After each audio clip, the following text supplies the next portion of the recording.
Hi hello అందరికీ నమస్తే. Welcome to V20 TV. నేను మీ బంగారాజు. అయితే నేను ఇప్పుడే దేవర ట్రైలర్ చూసినా. 1 అవర్ కింద రిలీజ్ అయిపోయింది. టక టక టక అట్లా అట్లా వ్యూస్ పెరిగిపోతుంది. ఎందుకంటే సో ఆఫ్టర్ 'RRR' అంటే సోలో హీరోగా అంటే ఎన్టీఆర్ చేస్తున్న సినిమా 'దేవర'. మరి 'దేవర' ఈ నెలలో బయటికి రాబోతుంది. ముందుగా మనలో ట్రైలర్ రిలీజ్ చేసిర్రు. ఆయన చూసిన తర్వాత ట్రైలర్ అయితే చాలా అంటే చాలా పీక్స్ ఉంది. అండ్ ఇంకోటి ఏంటంటే బీజిఎం అయినా సరే ఓకేనా, అండ్ ఆ పాటలైనా మ్యూజిక్ అయినా ఆల్రెడీ ఏంటంటే దేవర ఆ సాంగ్స్ తోటి ఒక రేంజ్లో యూట్యూబ్ మొత్తం ఇట్లా ఇట్లా ఇట్లా ఆడేసుకుంటుంది ఓకేనా. ఇప్పుడు రిలీజ్ అయిన 2 సాంగ్స్ కూడా చాలా హిట్ అయిపోయినాయి అన్నట్టు. అయితే ఇప్పుడు ట్రైలర్ చూసిన తర్వాత అండ్ ట్రైలర్ ఇంకా పీక్స్ ఉంది అండ్ చాలా మంచిగా అనిపిస్తుంది నాకు. చూస్తుంటే అఫ్కోర్స్ ఏమంటారు, బ్లాక్ బస్టర్ అనిపిస్తుంది. ఎందుకంటే ఎన్టీఆర్ పైన చాలా చాలా ఎక్స్పెక్టేషన్స్ ఉన్నాయి. ఎందుకంటే ప్రపంచ ప్రఖ్యాతి అంటే ప్రపంచం మొత్తము మన తెలుగోళ్ళ యొక్క పవర్ ముందుకు చూపించిన సినిమా 'RRR'. ఆ సినిమాలో ఆయన కీలకమైన పాత్ర పోషించి తనకంటే ఒక ప్రత్యేకమైన గుర్తింపు సంపాదించాడు. ఓకే.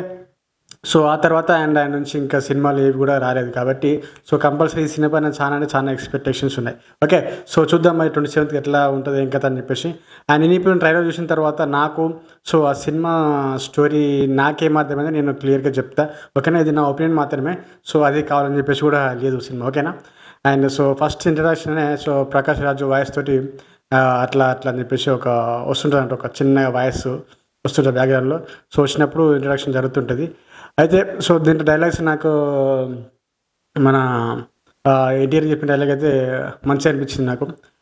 మనిషి బతకనీకి ధైర్యం కావాలి కానీ సంపనీకి ధైర్యం కాదు ఓకేనా. ఇట్లా మనిషి బతికితే సరిపోతుంది, మళ్ళీ మీరు అట్లా ఎట్లా అని చెప్పేసి మీరు ధైర్యం లేకపోతే మాత్రం ఆ ధైర్యానికి మరి చంపేసే భయానత్ అని చెప్పేసి ఆ డైలాగ్లో ఒకటి కొట్టేసిండు. అది మాత్రం కిరాక్ ఉన్నది. అండ్ నాకు స్టోరీ ఏంటంటే ఫస్ట్ నేనే అనుకుంది. అయితే స్టోరీ వచ్చేసి ఫస్ట్ బిగినింగ్లో ఏంటంటే ఇప్పుడు హీరో అంటే ఇదేంటంటే ఒక సముద్రం తీరం దగ్గర జరిగే ఒక స్టోరీ అన్నట్టు ఓకేనా. సముద్రానికి తీరం దగ్గర ఒక తెగ వాళ్ళు బతుకుతుంటారు. ఓకే. దీంట్లో మన ఎన్టీఆర్ వచ్చేసి డబుల్ యాక్షన్ చేస్తున్నట్టు తండ్రిగా కొడుకుగా. ఓకే.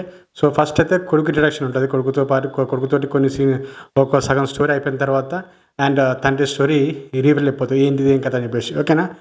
అయితే వీళ్ళు ఒక సముద్రం దగ్గర బతికే ఏమంటారు ఒక తెగ వాళ్ళు అన్నట్టు. వాళ్ళకి సముద్రమే ఆ పోషణ. వాళ్ళు అక్కడే బతుకుతుంటారు, అక్కడ దొరికినవన్నీ అమ్ముకుంటా చేసుకుంటా.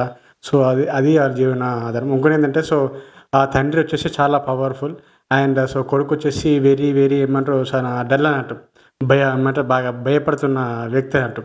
ఓకే. తండ్రి అయితే చాలా ధైర్యంగా ఉంటాడు. ఓకే. అట్లా జరుగుతున్న క్రమంలో ఒకనొక టైంలో వాళ్ళ తండ్రి గురించి హీరో తెలుసుకోవాల్సి వస్తుంది.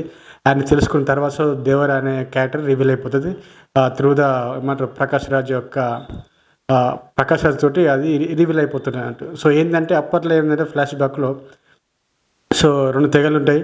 అయితే ఒకవేళ ఏంటంటే వాళ్ళకి మనం ట్రైలర్ చూసినాం కదా, కులము మతము వాళ్ళకి ఏం లేదు, అసలు భయం అంటే ఏం తెలియదు అని చెప్పేసి చెప్పుకుని వస్తారు కదా. అలాంటి వాళ్ళే ఉంటారు ఒకరు. అండ్ నార్మల్ ప్రజలలో దేవరా ఉంటారు అన్నట్టు. ఓకే. వాళ్ళు వచ్చేసి ఒకానొక సందర్భంలో వీళ్ళ ఎన్టీఆర్ యొక్క దేవర వాళ్ళ యొక్క గుడిసెల పైన కావచ్చు, లేకపోతే అక్కడున్న ఊరి పైన కావచ్చు వాళ్ళు దాడి చేయడానికి ట్రై చేస్తారు, లేకపోతే అక్కడ ఉన్న సంపాదన వాళ్ళందరూ తీసుకోనికి ట్రై చేస్తారు. అప్పుడు హీరో ఎంటర్ అయ్యి ఇంకెన్నేళ్ళు మనం ఇట్లా భరించాలన్నట్టు హీరో ఒకనొక టైంలో వాళ్ళతో ఫైట్ చేసిన తర్వాత అండ్ హీరోని చూసి వాళ్ళు భయపడతారు ఓకేనా. అప్పటిదాకా వాళ్ళకి భయం అంటే ఏంటని బట్టి తెలియదు. ఓకే. అప్పుడు వీళ్ళు వాళ్ళని భయపెట్టిన తర్వాత అట్లా ఇద్దరి మధ్య సీన్స్ ఏమంటారు అది సాయిఫ్ అలీ ఖాన్ కూడా చాలా అంటే చాలా బాగా. ఇంకోటి ఏంటంటే తెలుగులో ఐ థింక్ అయినది ఇది ఫస్ట్ సినిమా అనుకుంటా. ఓకే. తెలుగులో ఎంట్రీ చేస్తున్నారు. అయితే మన విలన్కి అండ్ హీరోకి మధ్యలో చాలా డిస్ట్రిబ్యూషన్ జరుగుతుంటుంది అన్నట్టు. అండ్ జరిగిన తర్వాత అండ్ ఒక సందర్భంలో మనడు ఏమంటారు దేవర్ అనే క్యారెక్టర్ నాకు తెలిసి మధ్యలోనే ఆయన చనిపోయే అవకాశం ఉందన్నట్టు. ఓకే. ఆ తర్వాత వాళ్ళు అక్కడి నుంచి పారిపోయి లేకుంటే ఇంకో దగ్గర ఉంటారేమో. అప్పుడు మళ్ళీ హీరో పుడతాడు వాళ్ళ అమ్మకి. అంటే హీరోని అప్పటికే ఉంటుంది అంటే వేరే హీరో నాకు తెలిసి. ఉన్న తర్వాత ఆమెకి పుట్టిన కొడుకు జూనియర్ ఎన్టీఆర్ మళ్ళీ కొత్త ఆయన. ఓకే. ఆయనకి అట్లా అట్లా తర్వాత కథ రివీల్ అయిపోతుంది. ఇంకోటి ఏంటంటే సైఫ్ అలీ ఖాన్ అనే వ్యక్తి ఆ విలను బతికొన్నాడు. ఆయన లాస్ట్లో మన జూనియర్ ఎన్టీఆర్ వచ్చేసి అంటే ఆయన ధైర్యం తెచ్చుకొని ఆయన ఎంత పిరికోడు కదా. తర్వాత వాళ్ళ నాయననే ఆయన మనసులోకి ఆయన బాడీలోకి పోయిన తర్వాత ఆయన ధైర్యం వచ్చి సో అక్కడ ఉన్న వీళ్ళని చంపేస్తాడు. ఇది స్టోరీ అని నేను చూసిన బట్టి ఇది అనిపించింది, అర్థమైంది నాకు స్టోరీ. ఓకే, సో మీకు ఎట్లా అనిపించింది కింద కామెంట్ చేసి చెప్పండి. అండ్ నాకు అనిపించింది జెన్యున్గా చెప్పిన. అండ్ అఫ్ కోర్స్ ఎక్స్ప్రెషన్ చాలా. ఇంకోటి ఏంటంటే సో కొట్టాల శివ అండ్ మన ఎన్టీఆర్ కాంబినేషన్లో ఇంతకుముందు కూడా జనతా గ్యారేజ్ వచ్చింది, అది సూపర్ డూపర్ హిట్ అయిపోయింది. అండ్ ఇప్పుడు ఈ సినిమా కూడా మంచి హిట్ మనస్ఫూర్తి వరకు. ఇంకోటి ఏంటంటే సో జాన్వీ కపూర్ సినిమాలో ఎంట్రీ ఇచ్చింది మన తెలుగు వరకు. సో అప్పటి నుంచి వాళ్ళ అమ్మ పైన ఉన్న ప్రేమ సో చాలా తెలుగులకు చాలా అమ్మకి చాలా ఇష్టం. అండ్ అది కూడా మెల్లమెల్లమెల్ల సో జాన్వీ కపూర్ మీద పోవాలని అనుకుంటున్నా. ఎందుకంటే సో పాటలు ఆల్రెడీ చాలా హిట్ అయిపోయింది. తన డ్యాన్స్ అయినా సరే సో తన అందంతో కూడా చాలామంది యూత్ని అట్రాక్ట్ చేసింది జాన్వీ కపూర్. మరి చూద్దాం ఈ సినిమాలో ఎట్లా ఉంది ఏం కదా అని చెప్పేసి. ఇంకొంత సినిమాలో జాన్వీ కపూర్ పాత్ర మనం చూస్తే సో రంగస్థలంలో ఏమంటారు కాస్ట్యూమ్స్ అయితే మనకు సమంత లాగా అనిపించింది. అండ్ ఆ స్లాంగ్ కూడా కొద్దిగా అట్లనే ఉంది. అండ్ సో మొత్తానికైతే మంచిగా అనిపించింది. ఒక ఫ్యామిలీ ఆడియన్స్ అందరూ చూసి మెచ్చుకునే సినిమా లాగా నాకు అనిపించింది.